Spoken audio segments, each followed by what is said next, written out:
রাষ্ট্রদ্রোহের মামলায় গ্রেফতার বাংলাদেশ সম্মিলিত সনাতনী জাগরণ জোটের মুখপাত্র ও ইসকনের বহিষ্কৃত নেতা চিন্ময় কৃষ্ণ দাস ব্রহ্মচারীর জামিন নামঞ্জুর করেছে আদালত। এবার তার পক্ষে সুপ্রিম কোর্টের 11 আইনজীবী দাঁড়িয়েছিলেন। বৃহস্পতিবার সকালে চট্টগ্রাম মহানগর দায়রা জজ আদালতের বিচারক মোহাম্মদ সাইফুল ইসলাম এই আদেশ দেন।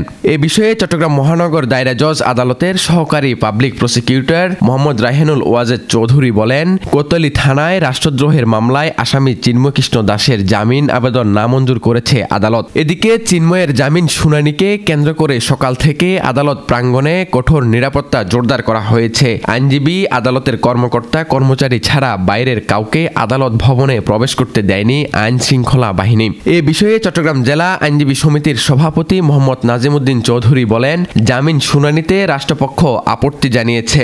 এ রাষ্ট্রদ্রোহ মামলা, এর সর্বোচ্চ সাজা যাবজ্জীবন। আদালত জামিন নামঞ্জুর করেছেন। কেউ সংক্ষুব্ধ হলে উচ্চ আদালতে যাওয়ার সুযোগ রয়েছে। আপনারা জানেন, আজকে চিন্ময় দাসের মামলা শুনানির জন্য ছিল। ওনার পক্ষে আমাদের বারের সদস্য অ্যাডভোকেট অপূর্ব চরণ দাস, তিনি ঢাকাতে প্র্যাকটিস করেন হাইকোর্টে। তিনি তার নেতৃত্বে 10-12 জনের একজন বিজ্ঞ আইনজীবী আজকে আদালতে এসেছেন শুনানি করার জন্য। নির্বিঘ্নে বিনা বাধায় আমরা তাকে সহায়তা করেছি। আইনজীবী সমিতির প্রেসিডেন্ট সেক্রেটারি ছিলাম। আদালতে কোনো ধরনের বিশৃঙ্খলা হয় নাই, সুষ্ঠুভাবে তার মামলাটা শুনানি হয়েছেন এবং শুনানি শেষে রাষ্ট্রপক্ষ বিরোধিতা করেছেন, বলছেন এটা রাষ্ট্রদ্রোহী মামলা, এই মামলা জামিন পাওয়ার হকদার নয়, জামিন নামঞ্জুর করেছেন। এদিকে রাষ্ট্রদ্রোহ মামলায় গ্রেফতার সম্মিলিত সনাতনী জাগরণ জোটের মুখপাত্র চিন্ময় কৃষ্ণ দাসের জামিন নামঞ্জুর হওয়া নিয়ে গত বছরের 26 নভেম্বর আদালত প্রাঙ্গণে সংঘর্ষ হয়। এ সময় আইনজীবী সাইফুল ইসলামকে পিটিয়ে ও কুপিয়ে হত্যা করা হয়।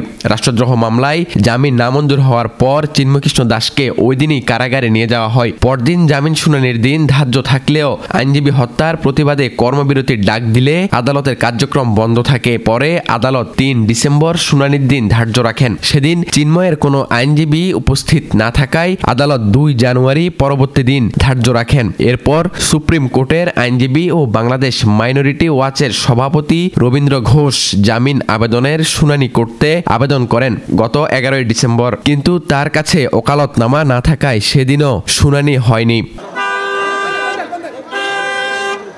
আহমেদ শারজিল, বাংলাধারা, চট্টগ্রাম।